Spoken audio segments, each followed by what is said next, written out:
Mr. Vasani, have you found this suggestion useful? I found on the disclosure front, the working group has said that a bunch of information needs to be made available to the shareholders when a particular RPT is put to vote to them. I found two of them most interesting. One of them Uma has touched upon. They've said shareholders should be told if the RPT was unanimously approved by the audit committee, and the audit committee must also send a statement to the shareholders justifying why an RPT is in the interest of the listed entity.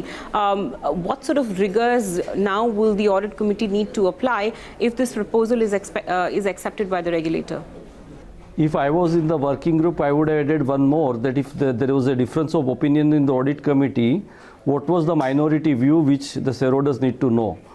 That should also be added, because people see, what is very unfortunate is that the new, the SEBI is now required to insert a new regulation 36(6) in the LODR to provide that this is the information you must provide to the shareholders. Now, if you look at the information, logically each and every item of that information should have always been provided to the shareholders for them to make a informed decision on the particular transaction.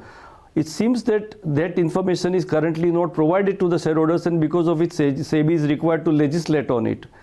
It's very unfortunate, because it speaks of failure on the part of corporate managements of not providing adequate details to the shareholders to arrive at the right decision. And in fact, so I am fully in favor of that a long list of items which is now proposed, and particularly this only thing, you should not just stop at saying that whether the audit committee decision was unanimous. If it was not unanimous, what was the minority view should also be informed to the shareholders, and then only I think they will get a complete picture of whether the particular transaction they need to approve or they need to reject it.